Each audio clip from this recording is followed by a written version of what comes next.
saksikan ada seorang ibu di Demak, saudara. Suaminya ikut pilkada, mungkin dulu namanya belum pilkada ya. Nah, tapi kayaknya pemilihan ini di desa ya, di Demak, dia mengikuti entah itu kepala desa, entah lurah, saya nggak tahu, tetapi suaminya betul-betul habis-habisan untuk kampanye. Jadi rumahnya, sawahnya, tambaknya dijaminkan, saudara sekalian, digadaikan. Akhirnya dia pilkada kalah, malu dan melarikan diri, meninggalkan istri dengan 6 anaknya, saudara. Nah, saya pada saat itu, saya nggak tahu itu ceritanya kan, tapi saya pada saat itu bersama Papa Reji, kami menginjil ke Jawa Tengah, ke selatan Yogyakarta, di bawah Bantul lagi, saudara sekalian ya. Di situ tanahnya pun pasir ya, bukan tanah gitu. Tapi saya heran juga, pasir tapi kok pohon bisa tumbuh gitu ya. Terus kayak gitu ya, kami menginjil di sana. Bapak banyak khotbah dan menginjil. Kami juga membangun untuk rumah-rumah dan kemudian juga untuk gereja. Terutama sih Bapak menyelamatkan ya, memberitahu Injil, Yesus ya kepada orang-orang di sana, saudara sekalian. Nah, satu saat saya sakit perut, saudara sekalian.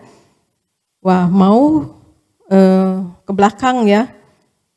Nah, di sana ada sumur di sana karena pasir mungkin ya. Jadi ada satu sumur itu untuk mandi. Tapi kalau untuk BAB maaf ya, untuk ke belakang itu tempatnya jauh lagi, jalan jauh gitu. Nah, saya diantar sama penduduk ibu-ibu di situ sama anak-anak gadis di situ ke sana. Nah, sampai di satu tempat, satu gubuk gitu. Nah, itu buat tempat ke belakangnya, saudara sekalian. Dan saya lihat kok, terus saya tanya airnya mana? Ini pakai pasir katanya gitu. Kok pakai pasir? Saya langsung sakit perut, puji Tuhan, sakit perut saya langsung hilang, saudara sekalian. Waduh, kok pasir ya? Nah, terus saya lihat anak-anak perempuan di situ dan kemudian puji Tuhan saya ketemu bekas babysitter saya. Dan saya agak omelin dia ya, kamu kan pernah tinggal di Jakarta, kamu kok nggak bilang sih kalau di desa kamu ini begini keadaannya, tempat mandinya, tempat untuk buang air besar, buang air itu begitu kok seperti ini. Ya takut Bu mau ngomong sama ibu gitu katanya. Soalnya, ya udahlah, pokoknya nanti saya janji sama mereka bahwa saya akan membangun bilangnya itu tempat ada istilahnya saudara sekalian ya, untuk tempat pembuangan. Nah, kemudian akhirnya saya karena memang saya sudah siap-siap, saudara sekalian, saya juga menyewa mobil dan saya permisi kepada Papa Rezi, saya ingin ke Jogja dulu sebentar untuk saya pergi ke hotel saya mau ya ke belakang ya saudara sekalian gitu. Nah, sesampainya di Hotel Ambarukmo, tiba-tiba saya sudah dari kamar mandi, saya nggak langsung ke kamar saya, tetapi saya di lobinya itu ada kamar mandi, ada toilet. Tiba-tiba ada yang panggil saya, Ibu Eti gitu. Saya kaget tuh, saya kenal suara ini. Ternyata saudara sekalian itu pendeta-pendeta, ibu-ibu pendeta-pendeta saudara, dan juga bersatu dengan suster-suster dari Katolik, bersama-sama mereka gitu. Dan ya, kok tahu saya ada di sini? Iya tahu, kita telepon ke Jakarta, katanya ibu ke Jogja, katanya ke Jawa Tengah, nginjil. Jadi kita cari, pasti deh Ibu Eti pasti di Ambarukmo, dia bilang gitu. Jadi yakin aja kita, puji Tuhan ketemu katanya gitu. Ya, terus akhirnya mereka menyodorkan sama saya ada satu list untuk anak sekolah 1 tahun, uang sekolah, buku, tas, sepatu, 4 anak saudara sekalian. Dan kemudian dia menceritakan kepada saya tentang keadaan si ibu ini. Jadi karena ditinggal oleh suaminya dan rumahnya, tambaknya, sawahnya digadaikan jadi disita saudara sekalian. Ibu ini masih diperbolehkan karena mempunyai anak 6, masih diperbolehkan untuk menempati rumahnya. Tapi ada batas waktunya. Jadi tadinya tetangga-tetangganya memberi makan, membantu. Tapi lama-lama karena ibu ini masih muda, menurut pendeta-pendeta ibu-ibu ini ya, lama-lama dicemburui saudara sekalian. Lama-lama ibu-ibunya ini takut nanti suami mereka berteman dengan ibu ini saudara sekalian. Jadi malah jadi jatuhnya ibu ini dimusuhi sekampung saudara sekalian. Jadi tidak ada jalan lain, ibu ini yang kepercayaan lain, dia minta bantuan kepada gereja. Tetapi gereja ya di gereja di desa ya otomatis terbatas juga. Nah kemudian cari donatur. Ya tapi donaturnya jatuhnya ke saya saudara sekalian. Ya nggak apa-apa saya. Tapi puji Tuhan ketemu cepat saudara sekalian. Dan ibu ini sudah tinggal di dalam gereja sama 6 anaknya. Akhirnya ya karena disodori untuk sekolah anak, karena waktu itu sudah awal sekolah ya, anak-anaknya harus sekolah. Jadi ya udah saya tukar dolar dan saya bawa $400 di tas saya dan kita ke money changer di hotel tersebut. Puji Tuhan uangnya bisa pas angkanya untuk yang dibutuhkan di list tersebut saudara sekalian. Nah udah akhirnya ya karena saya ditodong sama ibu-ibu pendeta dan juga biarawati ini, akhirnya ya saya berbicara dengan ibu ini melalui telepon. Akhirnya saya diminta untuk menolong ibu ini. Ya saya tolong saudara sekalian. Saya tanyakan ibu ini bisanya apa? Dia bilang tambak itu lele ya saudara sekalian. Oke. Harga berapa kalau tambak? Dia katakan harganya. Nah kalau rumah bagaimana? Saya pikir kalau rumah di desa kan nggak mahal ya saudara sekalian. Sedangkan ya maaf ya, kita di Jakarta semuanya kita berkelimpahan ya saudara. Jadi saya tanyakan rumah harga berapa sih, kalau kontrak berapa, kalau beli berapa. Nah tapi ibu-ibu pendeta ini juga membantu yang tidak terlalu mahal lah, yang tidak terlalu mewah, yang gimana, yang pokoknya yang sepadan lah gitu, yang wajar itu untuk anak 6 gitu. Nah akhirnya dikasihlah harga. Sesudah saya ke Jakarta, kami masih terus kontak-kontak, akhirnya kami membelikan rumah, dan Pak Paraji katakan, Mama bantu-bantu, tapi dia jadi Kristen dong. Oh iya, iya gitu. Nah akhirnya saya berbicara dengan ibu ini melalui telepon, saya enggak, karena sudah banyak yang bantu di sana, jadi saya enggak ke Demak ya saudara sekalian, jadi saya Injili, dan saya katakan bahwa saya pun diselamatkan oleh Tuhan Yesus. Saya katakan bahwa Yesus adalah Allah yang benar, Allah yang harusnya disembah oleh seluruh umat manusia. Allah yang menciptakan langit dan bumi, yang kita semua ini diciptakan oleh Allah di dalam nama Yesus. Saya katakan begitu. Akhirnya ibu ini menerima dan dia katakan, iya kan saya juga datangnya ke gereja Bu, jadi saya mau. Akhirnya dia dibaptis oleh gereja tersebut dan puji Tuhan. Nah itulah saudara sekalian, bahwa ibu itu memang ditinggalkan oleh suaminya, sampai sekarang nggak tahu di mana. Nah, tetapi katanya sih keluar pulau ya, malu katanya gitu. Tapi nggak ada kabar sama sekali anak 6 ditinggal saudara sekalian. Nah itu, tapi firman Tuhan katakan bahwa dia akan pulihkan, dia akan memberikan mujizat. Bahkan sekarang ini kemarin itu dia terpuruk, dia betul-betul ditinggal suami, betul-betul dia hilang semua, tidak punya apa-apa, rumah, tambak, apa semua, makan pun nggak ada, saudara sekalian, uang sampai nggak ada. Tetapi Roma 8 ayat 18 katakan, kesusahan sekarang ini tidak sebanding dengan kemuliaan yang akan dinyatakan. Sekarang ibu itu susah pada waktu itu, tetapi nggak lama saudara sekalian, karena dia datang ke tempat yang tepat, yaitu gereja, yaitu Tuhan Yesus. Dia datang ke tempat yang tepat, maka Allah menolong saudara sekalian. Nah untuk menolong orang lain saudara sekalian itu penting sekali ya saudara sekalian. Aristo boleh bacakan Matius 25 ayat 40-46. Matius 25 ayat 40 sampai 46. Dan raja itu akan menjawab mereka, aku berkata kepadamu, sesungguhnya segala sesuatu yang kamu lakukan untuk salah seorang dari saudaraku yang paling hina ini, kamu telah melakukannya untuk aku. Dan ia akan berkata juga kepada mereka yang di sebelah kirinya, enyahlah dari hadapanku, hai kamu orang-orang terkutuk, enyahlah ke dalam api yang kekal yang telah sedia untuk iblis dan malaikat-malaikatnya. Sebab ketika aku lapar, kamu tidak memberi aku makanan. Ketika aku haus, kamu tidak memberi aku minum. Ketika aku seorang asing, kamu tidak memberi aku tumpangan. Ketika aku telanjang, kamu tidak memberi aku pakaian. Ketika aku sakit dan dalam penjara, kamu tidak melawat aku. Lalu mereka pun akan menjawab dia katanya, Tuhan, bila manakah kami melihat engkau lapar atau haus atau sebagai orang asing atau telanjang atau sakit atau dalam penjara dan kami tidak melayani engkau? Maka ia akan menjawab mereka, aku berkata kepadamu, sesungguhnya segala sesuatu yang tidak kamu lakukan untuk salah seorang dari yang paling hina ini, kamu tidak melakukannya juga untuk aku. Dan mereka ini akan masuk ke tempat siksaan yang kekal, tetapi orang benar ke dalam hidup yang kekal. Demikian firman Tuhan. Terima kasih. Matius 25 ayat 40-46, saudara sekalian. Saya bacakan kembali. Dan raja itu akan menjawab mereka, aku berkata kepadamu, sesungguhnya segala sesuatu yang kamu lakukan untuk salah seorang saudaraku yang paling hina ini, arti yang dalam kemiskinan, yang dalam papa, sakit dan sebagainya, kamu telah melakukannya untuk aku. Nah, saudara, tapi Tuhan Yesus juga katakan dalam perumpamaan juga ya, dan ya ini benar-benar dari kata-kata Tuhan Yesus.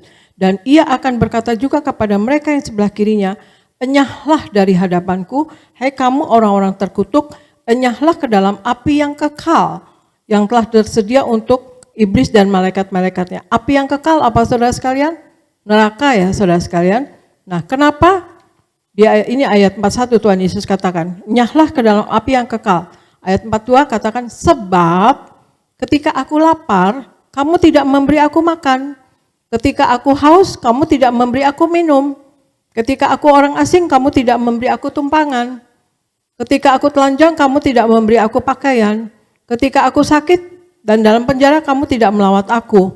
Nah, orang yang tidak menolong, kata Tuhan Yesus, tidak menolong orang lain. Sebelumnya di ayat 41 Tuhan Yesus katakan, enyahlah dari hadapanku, hai orang-orang terkutuk, enyahlah ke dalam api yang kekal. Bayangkan saudara sekalian.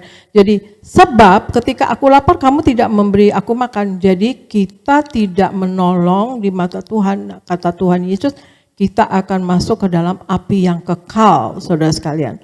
Dan murid-muridnya tanya lagi katanya. Lalu mereka pun menjawab dia katanya. Tuhan, bila manakah kami melihat engkau lapar atau haus atau sebagai orang asing atau telanjang atau sakit atau dalam penjara atau kami tidak melayani engkau? Maka Tuhan Yesus katakan, ia menjawab mereka katanya, sesungguhnya segala sesuatu yang tidak kamu lakukan untuk salah seorang yang paling hina ini, kamu tidak melakukannya untuk aku. Jadi kalau kita tidak mau menolong orang lain, kita juga tidak mau melakukannya kepada Tuhan Yesus. Jadi kita tidak mengasihi Tuhan Yesus, saudara sekalian. Dan mereka ini di ayat 46 dikatakan, mereka ini akan masuk ke dalam siksaan yang kekal. Bayangkan, saudara. Tetapi orang benar ke dalam hidup yang kekal. Orang benar yang ke dalam hidup yang kekal artinya sorga, saudara sekalian ya. Tuh, apalagi kita dari gereja Tiberias kita semua ngeklaim ya saudara kita masuk ruang Maha Kudus saudara sekalian.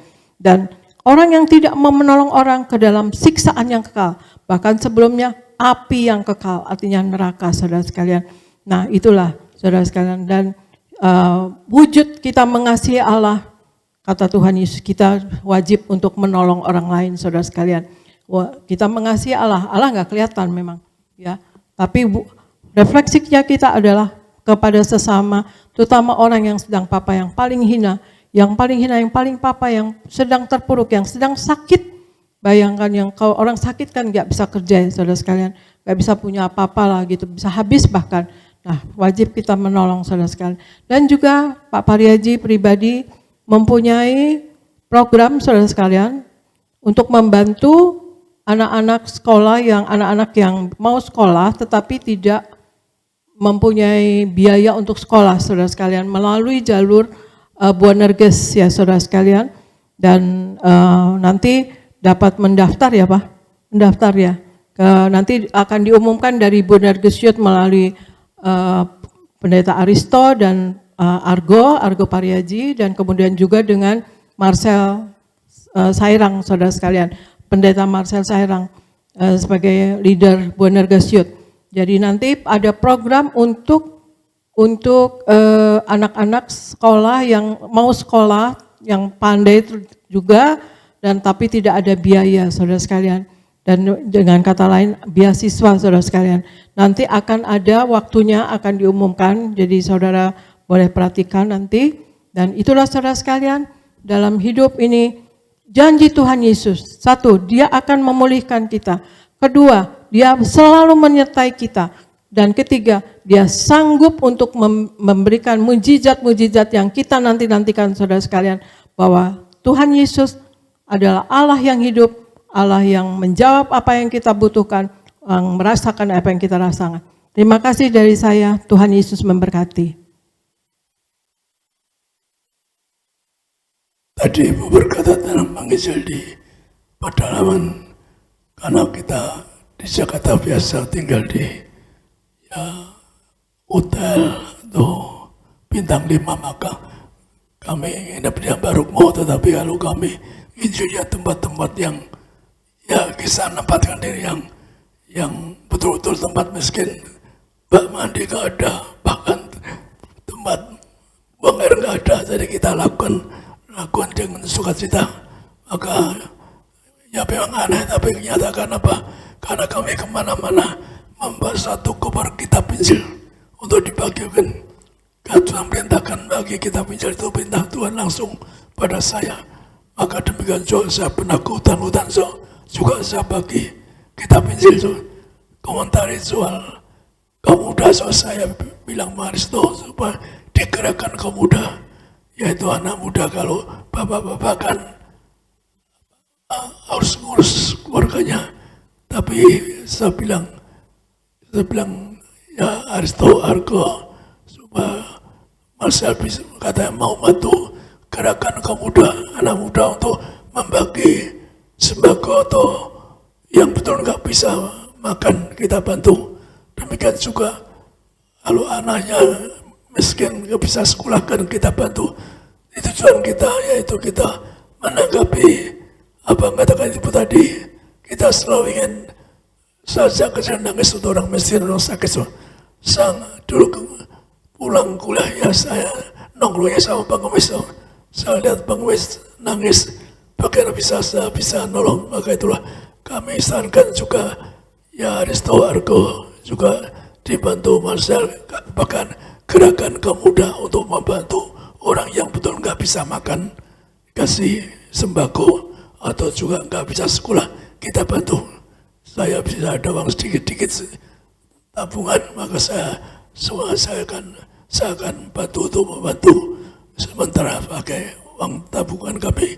Maka sekali lagi gerakan kaum muda untuk berkarya, untuk membantu ke sembako atau cari yang keluarganya tidak bisa sekolahkan anaknya, kita bantu hari depannya. Maka kita akan masuk Perjanjian Kudus.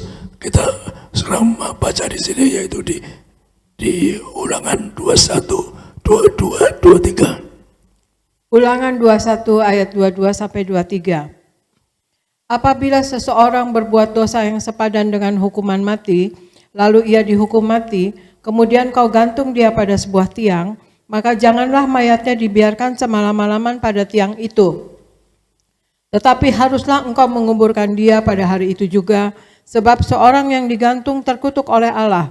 Janganlah engkau menajiskan tanah yang diberikan Tuhan Allahmu kepadamu menjadi milik pusakamu. Demikian firman Tuhan.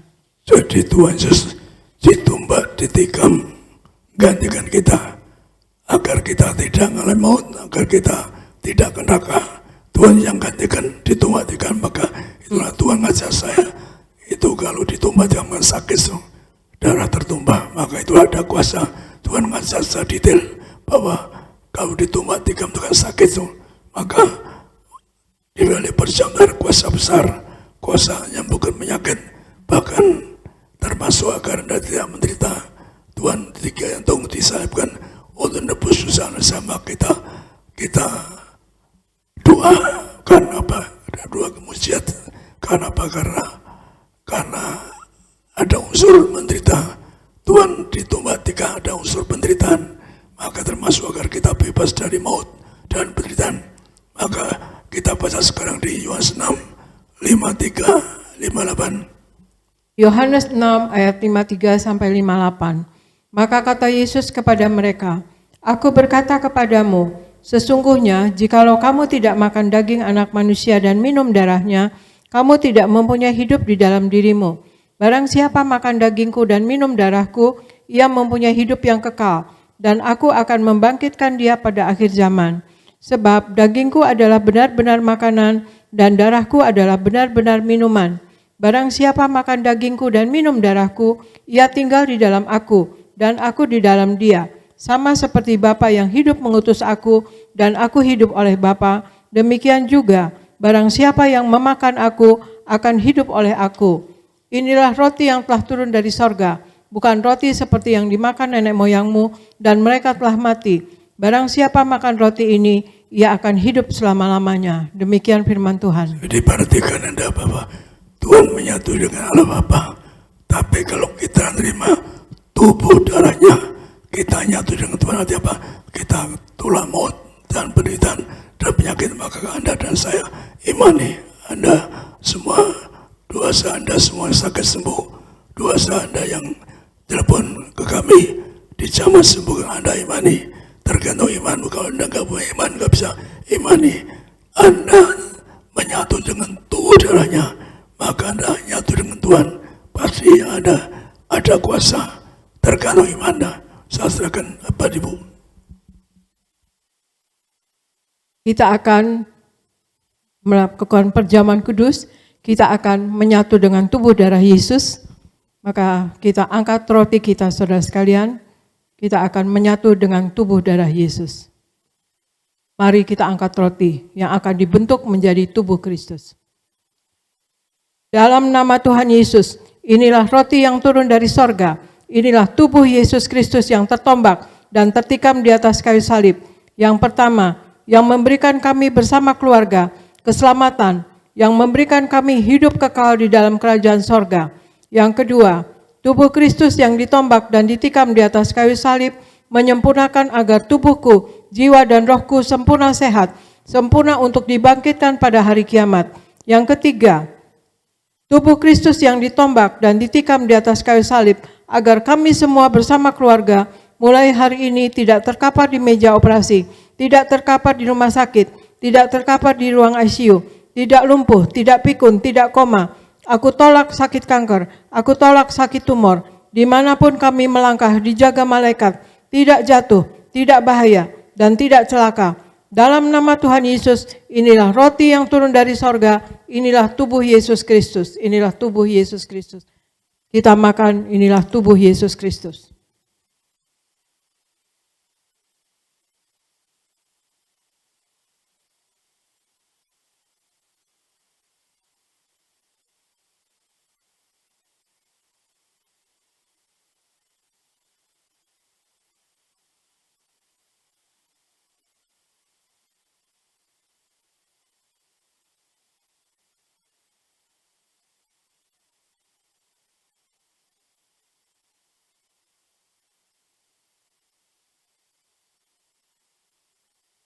Mari kita angkat anggur yang akan diubahkan menjadi darah Yesus Kristus. Kita angkat anggur ini. Dalam nama Tuhan Yesus, inilah darah Yesus Kristus yang tertumpah, tercurah di atas kayu salib sebagai perjanjian baru yang kekal. Yang pertama, yang menyucikan dan menguduskan aku. Aku berjanji bertobat, menolak dosa, menolak setan-setan dan segala perbuatannya. Berkati aku bersama keluarga yang kudus. Aku tolak perzinahan, aku tolak percabulan, aku tolak poligami, aku tolak poliandri. Jauhkan keluarga kami dari perceraian, jauhkan keluarga kami dari orang ketiga. Mulut kami dikuduskan, tidak menipu dan tidak berdusta. Doa-doa kami penuh kuasa. Tangan kami dikuduskan, tidak cemar, tidak mencuri. Apa yang kupegang, yang kami kerjakan, selalu berhasil. Aku tolak segala fitnah, fitnah atas keluarga kami, dan fitnah atas gereja kami. Yang kedua, oleh darah Yesus Kristus, anak domba Allah, kami semua termaterai menjadi warga kerajaan sorga. Sebagai warga sorga, kami semua berkumpul di bumi, berkumpul di sorga. Kami punya rumah di bumi dan punya rumah di sorga. Yang ketiga, oleh tetes darahnya, oleh bilur-bilurnya, segala penyakit sembuh hari ini. Dari ujung rambut sampai telapak kaki, kami semua sehat sempurna. Tidak sakit kepala, tidak migrain, tidak vertigo. Aku tolak bodoh pelupa. Anak-anakku pandai cerdas, punya masa depan indah. Oleh darah Yesus, jantungku sehat, sempurna. Tidak sakit jantung, tidak dioperasi, tidak serangan jantung. Oleh darah Yesus, ginjalku sehat sempurna. Tidak gagal ginjal, tidak cuci darah. Oleh darah Yesus, paru-paruku bersih normal. Tidak ada flek, tidak sakit paru-paru, tidak sakit asma, tidak TBC, tidak ada efek akibat COVID. Oleh darah Yesus, darahku normal. Tidak tekanan darah tinggi, tidak tekanan darah rendah. Tidak darah manis. Aku tolak diabetes, aku tolak hepatitis, aku tolak demam berdarah, aku tolak sinusitis, aku tolak alergi udara, alergi makanan. Tulang-tulangku sempurna. Tidak tropos tulang, tidak kanker tulang, tidak saraf kejepit. Aku tolak batu empedu. Aku tolak sakit pankreas. Urapi leverku sempurna, sehat, tidak kanker lever. Hari ini aku sembuh. Silahkan Anda semua berdoa, sebutkan nama sakit Anda masing-masing. Silahkan Anda berdoa sebentar.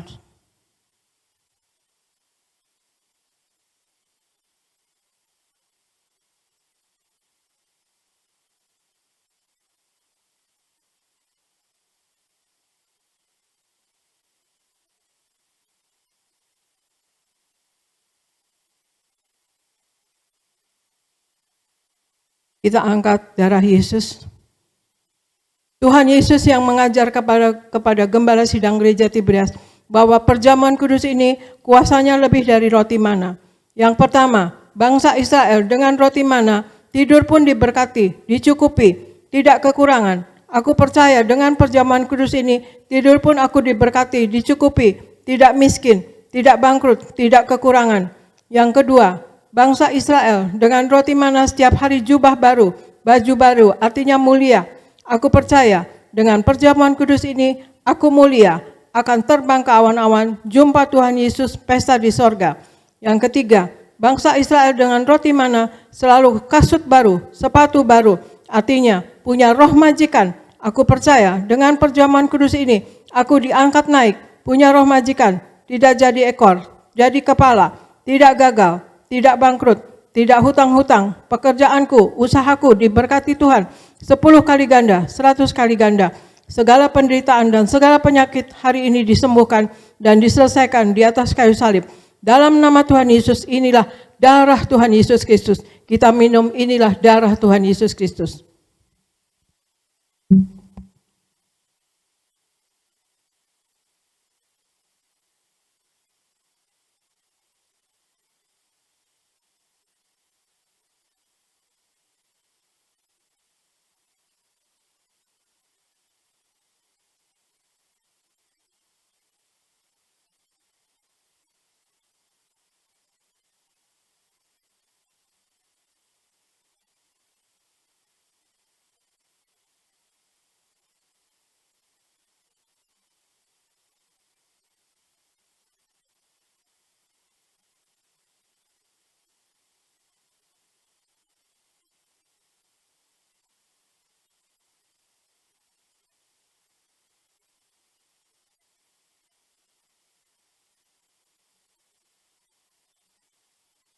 Kita angkat minyak urapan. Tuhan Yesus, Engkau yang memberi perintah kepada gembala sidang gereja Tiberias, tertulis di langit untuk mengembalikan kuasa minyak urapan. Maka kami serahkan setiap tetes minyak ini dalam nama Bapa, Putra, dan Roh Kudus, di dalam nama Tuhan Yesus. Inilah minyak urapan yang kudus. 1.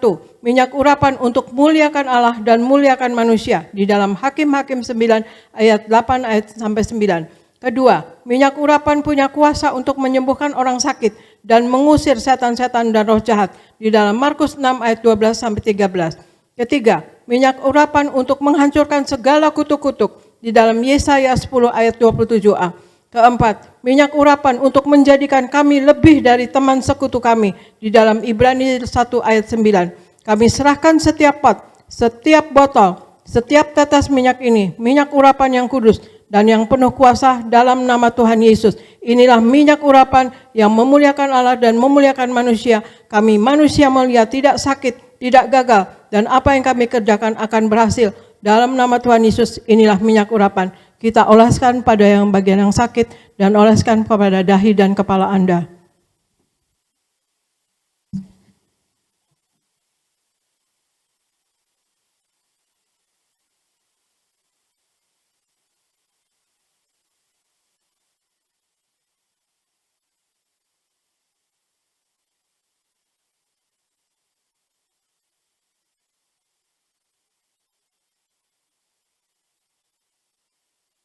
Mari kita berdoa. Kami doa setiap orang yang diulesi minyak urapan disembuhkan. Kami doa siapa yang sakit, yang telah ngupui kami, Jawa sembuhkan, tidak kanker, tumor, tidak terus, tidak miskin, bangkrut. Demikian juga mereka tidak kena virus corona atau virus delta. Kami doa siapa sakit semoga ini, siapa yang mau melahirkan lahir dengan selamat. Kami doa siapa ingin punya anak bulan depan sudah mengandung, siapa yang didoakan yang sakit dijamah sembuhkan, siapa yang kena virus delta atau corona dijamah sembuhkan, bebaskan Tuhan. Kami doa negara manapun, bangsa manapun yang buat virus layak dihancurkan Tuhan, karena begitu kejam terhadap bangsa kami. Lindungi, berkati, sembuhkan, bebas dari virus corona atau virus delta, karena kasihan bangsa-bangsa karena virus corona atau delta begitu menderita, bahkan miskin, bisa sakit, bisa nganggur, bisa menderita. Maka kami doa bangsa yang buat virus corona, yang buat sengsara bangsa lain layak dihancurkan ekonominya atau negaranya, semua bertobat, semua bertobat. Kami doa siapa sakit hari kena virus jamah disembuhkan. Amin. Yesus jamah